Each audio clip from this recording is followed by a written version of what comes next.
بسم اللہ الرحمن الرحیم۔ السلام علیکم، میں ہوں شاہد سقلین اور آپ دیکھ رہے ہیں میرا یوٹیوب چینل۔ آج 29 اکتوبر ہے اور دن ہے جمعے کا۔ آج کی اس ویڈیو میں ہم بات کریں گے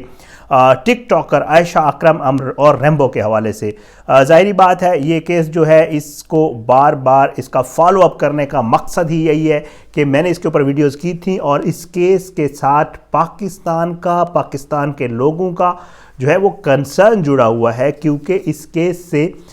پاکستان میں بھی اور پاکستان سے باہر بھی پاکستان کی بدنامی تو ہوئی۔ ظاہری بات ہے لوگوں نے یہ کہنا شروع کر دیا کہ پاکستان میں خواتین جو ہے وہ غیر محفوظ ہیں، تو اس لیے اس کیس کو منطقی انجام تک پہنچانا بڑا ضروری ہے، کیونکہ اگر کسی نے اس میں کوئی بھی اپنا کردار ادا کیا تو میرے خیال سے اس کا سامنے آنا بہت زیادہ ضروری ہے۔ یہ واقعہ ہوا تھا 14 اگست کے بعد، جو ہے 14 اگست والے دن ہوا تھا، اس کے بعد اس کی ویڈیو وائرل ہوئی تھی اور یہ واقعہ سب کے سامنے ہے۔ اس کے بعد نازائبہ ویڈیوز آئی تھیں اور اس کے بعد جو ہے وہ ملزمان جو پکڑے گئے تھے ان میں سے شناخت پریڈ کے بعد 6 رہ گئے اور باقی سب جو ہے وہ رہا ہو گئے تھے۔ اس کے بعد اس کیس نے ایک نیا ٹرن لیا اور اس ٹرن کے بعد جو ہے وہ ریمبو نامی شخص جو اس عائشہ اکرم کے ساتھ تھا، اس کو اور اس کے دوستوں کو عائشہ اکرم کی درخواست کے اوپر گرفتار کر لیا گیا۔ عائشہ نے کہا کہ یہ لوگ مجھے بلیک میل کرتے رہے ہیں اور مختلف اوقات میں مجھ سے پیسے لیتے رہے ہیں۔ اب ان لوگوں کی بھی جو ہے وہ ہو رہی ہیں ہیئرنگز ہو رہی ہیں، ان ہیئرنگز کو جو ہے آپ تک پہنچانا ہے۔ گزشتہ روز بھی ایک سماعت تھی اور آج بھی ایک سماعت تھی۔ پہلے تو ان سماعتوں کا حال آپ کے سامنے رکھ دیتا ہوں۔ اس کیس میں جو ہے کل 7 لوگوں نے ضمانت جو ہے وہ اپلائی کی تھی اور یہ ضمانت جو ہے ریمبو کے جو شریک ملزمان ہیں، جو مرکزی ملزم ریمبو ہے جس کے حوالے سے عائشہ نے سب سے بڑا دعویٰ کیا تھا، اس نے ابھی تک ضمانت کی درخواست نہیں دی ہے، لیکن اس کے جو شریک ملزمان تھے ان کے میں آپ کو نام بتا دیتا ہوں۔ ساجد علی، محسن، بلال احمد، ظفر علی اور حسنین، ان لوگوں نے جو ہے اور اسد، عظمت اور آصف، یہ 7 لوگ تھے جنہوں نے جو ہے وہ ضمانت اپلائی کی تھی۔ گزشتہ روز اس کے اوپر سماعت ہوئی تھی، وکلاء نے دلائل دیے تھے۔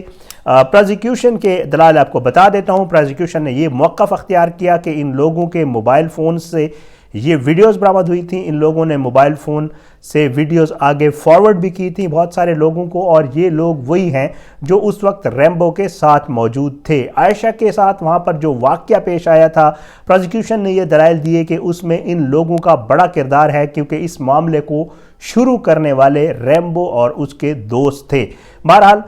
پروزیکیوشن نے یہ دلائل دیے اور پروزیکیوشن نے کہا کہ ان ملزمان نے عائشہ سے مختلف اوقات میں 10 لاکھ کے قریب درخواست دیا۔ عائشہ نے بھتہ بھی لیا ہے اور ان ملزمان کے موبائل فونز بھی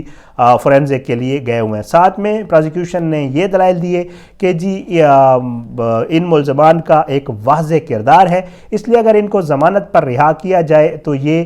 ٹھیک نہیں ہوگا، کیس کو متاثر کرے گا، کیونکہ ابھی مزید جو ہے اس کیس میں تفتیش کے دائرہ کار کو بھی وسیع کیا گیا ہے اور مزید تفتیش بھی جاری ہے۔ بہرحال یہ دلائل دیے گئے تھے پروزیکیوشن کی طرف سے، اور پھر جو ہے ملزمان کے وکلاء نے دلائل دیے کہ جی عائشہ اکرم کی بات کا کس طرح یقین کریں کہ اس نے پہلے کہا کہ یہ لوگ میرے بھائی ہیں، ان لوگوں نے مجھے سپورٹ کیا، ان لوگوں نے میری حفاظت کی۔ اس کے بعد جو ملزمان کے وکلاء تھے ان کا یہ موقف تھا کہ جی عائشہ اکرم نے ان لوگوں کو کہا کہ جو لوگ گرفتار ہیں، جیل میں ہیں، ان سے پیسے لے، پہلے پیسے لینے کا معاملہ ہوا، پھر اس کے بعد جب ان لوگوں نے عائشہ کی بات نہیں مانی اور انہوں نے اس کو کہا کہ جی نہیں ایسا نہیں کرتے، تو اس کے بعد عائشہ اکرم نے بدنیتی کی بنیاد پر جو ہے ان لوگوں کے خلاف یہ FIRs اور درخواستیں دی ہیں۔ اس لیے ان ملزمان کا اس معاملے میں کوئی کردار نہیں ہے، یہ ایک واقعہ تھا جو ہوا مینار پاکستان پر اور یہ پری پلانڈ واقعہ نہیں تھا۔ ملزمان کے وکلاء نے یہ موقف اپنایا۔ اس کو جو ہے جج صاحب نے جب ان معاملات کو سنا تو اس کے بعد جو ہے 5 جو ملزمان ہیں جن میں ساجد علی، محسن، بلال احمد، ظفر علی اور حسنین، ان کی جو ہے گزشتہ روز ضمانتیں جو ہے وہ ان کی درخواست خارج کر دی گئی تھی۔ اس کے بعد 2 لوگ بچ گئے تھے جن میں ملزم اسد، عظمت اور آصف، ان کے جو وکلاء ہیں انہوں نے وقت مانگ لیا تھا گزشتہ روز کہ جی ہمیں وقت دیا جائے دلائل کے لیے۔ بہرحال آج کا وقت دیا گیا تھا، آج جو ہے عدالت میں پروزیکیوشن نے اپنے دلائل دیے ہیں ان دونوں ملزمان کی حوالے سے، اور انہوں نے اپنے کیس میں وہی ثابت کرنے کی کوشش کی ہے کہ ان ملزمان کا جو ہے وہ درخواست نہیں بنتی، ضمانت نہیں بنتی، ان کی درخواست جو ہے وہ خارج کی جائے۔ ابھی جو ان کے ملزمان کے وکلاء ہیں ان کے دلائل باقی ہیں، اور انہوں نے دلائل کے لیے ایک بار پھر مہلت مانگ لی ہے، اور انہوں نے کہا ہے کہ جی ہمیں دلائل کے لیے وقت دیا جائے۔ تو ان کو جو ہے ایک بار پھر آج یہ جو سماعت ہے یہ کل تک کے لیے ملتوی ہو گئی ہے۔ یہ ضمانت کا سلسلہ جو ہے سلسلہ ان کی ہیئرنگز کا جاری ہے۔ ابھی فی الحال یہ کہا جا سکتا ہے کہ ریمبو اور اس کے دوستوں کو عدالتی محاذ کے اوپر پسپائی ہوئی ہے۔ ایک بڑا دھچکا اس لیے پہنچا ہے کہ ضمانت نہیں ہو رہی، اس سے لگ یہی رہا ہے کہ ظاہر ہے پولیس کا کیس سٹرانگ ہے، پروزیکیوشن جو اپنے دلائل دے رہی ہے وہ سٹرانگ دلائل دے رہی ہے، اور ان لوگوں کا جو کردار ہے اس کے حوالے سے واضح طور پہ جو ہے پروزیکیوشن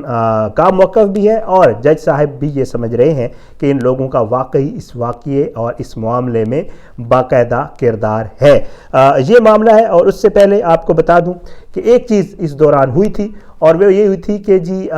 درخواست دی تھی پولیس نے کہ جی ان ملزمان کی ایک بار پھر ہمیں حوالگی کی جائے، کیونکہ ان لوگوں کی جو وائس نوٹس ہیں جن کے اوپر یہ مقدمہ بنایا گیا ہے یا ایف آئی آرز کاٹی گئی ہیں، وہ وائس نوٹس ہم نے کراس میچ کروانے ہیں، ان کی فورینزک کروانی ہے، ان ملزمان کو لے کر ان کی آڈیو ریکارڈ ہوگی، اور اس کے بعد وہ اور جو وائس نوٹس موجود ہیں ان کو بھیجا جائے گا فورینزک لیب میں۔ اس کے حوالے سے درخواست آئی تھی عدالت میں، لیکن اس درخواست کو جو ہے وہ جج صاحب نے سننے کے بعد جو ہے وہ مسترد کر دیا گیا تھا، اور کہا گیا تھا کہ یہ لوگ کیونکہ اب جوڈیشل ریمانڈ پہ ہیں تو جوڈیشل ریمانڈ سے دوبارہ ان کی کسٹڈی پولیس کو نہیں دی جا سکتی، تو اس وجہ سے یہ لوگ فی الحال جیل میں۔ آج کی پیشی کے موقع کے اوپر ملزمان کو جو ہے وہ عدالت نہیں لایا گیا، ملزمان جیل میں موجود ہیں اور ان کے صرف وکلاء نے ہی دلائل دیے ہیں۔ بہرحال یہ معاملہ ہے، ایک معاملہ جو ہے وہ عائشہ اکرم کی گرفتاری والا ہے اس کیس میں۔ اس گرفتاری کے حوالے سے میں بھی یہ خبر کنفرم تھی، میں نے ہی دی تھی کہ پولیس نے فیصلہ کر لیا تھا اس کی گرفتاری کے حوالے سے، لیکن اب پولیس سے یا پروزیکیوشن سے جب بات ہوتی ہے تو ان کا یہ موقف ہوتا ہے کہ یہ ڈیسیجن ہوا تھا، لیکن اس حوالے سے کوئی بڑی پیش رفت ابھی تک نہیں ہوئی، اور نہ ہی کوئی مزید جو ہے پولیس نے اپنی لیگل ٹیم سے ضرور رابطہ کر کے اس کے اوپر موقف ان کا لیا تھا، لیکن پروزیکیوشن کا یہ کہنا ہے کہ ابھی اس حوالے سے مزید آگے بڑھنے کے حوالے سے پولیس کوئی سٹیپ نہیں لے رہی، اور عائشہ اکرم کی جو گرفتاری ہے اس کے معاملے کو فی الحال جوں کا توں ہی رکھا جا رہا ہے۔ ساتھ ساتھ یاسر شامی اور اقرار الحسن کے حوالے سے بھی جو درخواستیں ہیں ان کے اوپر بھی ڈیولپمنٹس ہو رہی ہیں، انشاءاللہ اس کی بھی جو ہیئرنگز ہوں گی اور جو چیزیں ہوں گی وہ بھی انشاءاللہ اگلی کسی ویڈیو میں آپ کی خدمت میں پیش کروں گا۔ آج کی اس ویڈیو سے اتنا ہی، آنے والی کسی ویڈیو تک کے لیے مجھے اجازت دیں، اپنا بہت خیال رکھیے گا، اللہ پاکستان کا حامی ناصر ہو، اس کے خلاف سازشیں کرنے والوں کو نیست و نابود کرے، آمین ثم آمین۔ پاکستان زندہ باد، اللہ حافظ۔